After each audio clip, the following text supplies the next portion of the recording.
দর্শক, গুরুত্বপূর্ণ একটি খবর। যুক্তরাষ্ট্রের প্রাক নির্বাচন পর্যবেক্ষক দল আসছে। তারা বাংলাদেশে আসছে পররাষ্ট্র উপদেষ্টার সঙ্গে IRI প্রতিনিধিদের সাক্ষাৎ।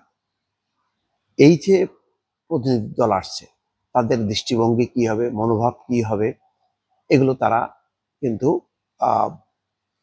প্রকাশ করবেন এবং বোঝার চেষ্টা করবেন বাংলাদেশে ঠিক কি ধরনের নির্বাচন হতে যাচ্ছে। এর আগেও IRI সহ অনেক প্রতিষ্ঠান, আমেরিকার এবং পশ্চিমা প্রতিষ্ঠানগুলো বাংলাদেশে এসছে এবং এসে কিন্তু তারা হতাশ হয়েছে। তারা যখন বুঝতে পেরেছে যে না, বাংলাদেশে একতরফা নির্বাচন হচ্ছে, তখন তারা ফিরে গেছে। কিন্তু এবার তাদের ভূমিকা কি হবে এখনো কিন্তু পরিষ্কার না। দর্শক, সেই বিশ্লেষণ ছোট্ট করে করব। তার আগে দেখে নিই খবরটা কি আসলে। আগামী ফেব্রুয়ারিতে অনুষ্ঠেয় ত্রয়োদশ জাতীয় সংসদ নির্বাচন পর্যবেক্ষণের বিষয়টি যাচাই করতে শিগগিরই যুক্তরাষ্ট্রের প্রাক নির্বাচনী পর্যবেক্ষক দল আসছে। ঢাকা সফররত যুক্তরাষ্ট্রের গবেষণা প্রতিষ্ঠান ইন্টারন্যাশনাল রিপাবলিক ইনস্টিটিউটের একটি প্রতিনিধি দল সোমবার বিকেলে পররাষ্ট্র উপদেষ্টা তৌহিদ হোসেনের সঙ্গে দেখা করে এই বিষয়ে কথা বলেছেন। ওয়াশিংটনের কূটনৈতিক সূত্রগুলো বলছে, দ্বাদশ জাতীয় সংসদ নির্বাচনের মতো আগামী ফেব্রুয়ারিতে অনুষ্ঠেয় নির্বাচনেও যুক্তরাষ্ট্রের পর্যবেক্ষক আসবে।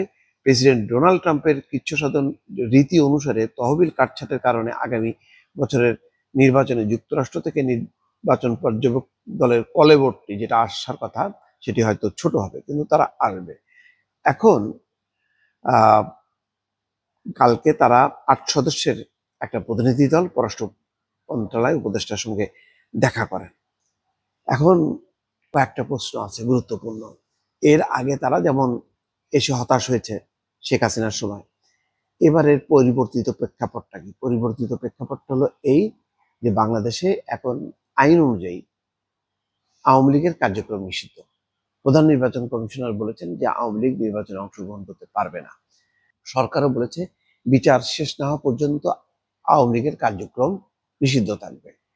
তাহলে বিচার কোন বিচার? বিচারের শেষ প্রান্ত পর্যন্ত পৌঁছতে গেলে এর মধ্যে নির্বাচন হয়ে যাবে। তাহলে কি নির্বাচন বলাই যায় যে আওয়ামী লীগ অংশ নিতে পারবে না? এই অবস্থায় এখন আন্তর্জাতিক প্রতিষ্ঠানগুলো, সংস্থাগুলোর দৃষ্টিভঙ্গি কি হবে, এটা কিন্তু বিশ্লেষণ করার দাবি রাখে বা একটা জিজ্ঞাসা রয়ে গেছে যে তাদের অবস্থানটা কি হবে। তারা যদি পরিবর্তিত রাজনৈতিক প্রেক্ষাপটে সরকার যা যা সিদ্ধান্ত নিচ্ছে সেটা যদি মেনে নেয় তাহলে তো ঠিক আছে, কিন্তু যেমন গতকালকে রাতে 6টি আন্তর্জাতিক সংস্থা একযোগে তারা চিঠি লিখে জানিয়েছে আওয়ামী লীগের উপর যে নিষেধাজ্ঞা আছে সেই আদেশটি বা ধারাটি তুলে নেওয়ার জন্য তারা অনুরোধ করছে, অর্থাৎ প্রত্যাহার করতে বলছে। কার্যক্রমের উপর নিষেধাজ্ঞা প্রত্যাহার করার জন্য তারা চিঠি দিয়েছে। এখন এই সংস্থাগুলো কোনো না কোনো ভাবে এই মার্কিন যুক্তরাষ্ট্র বা পশ্চিমা দেশগুলোর সাথে সম্পর্কিত। এখন তাদের অবস্থান একরকম হবে, অন্য মার্কিন বা পশ্চিমা অন্যান্য সংস্থাগুলোর বা দেশের অবস্থান ভিন্ন রকম হবে, এটা মনে করার কোনো কারণ নেই। ফলে আর একটা কঠিন চাপের মধ্যে কিন্তু আসতে যাচ্ছে বাংলাদেশ। দর্শক।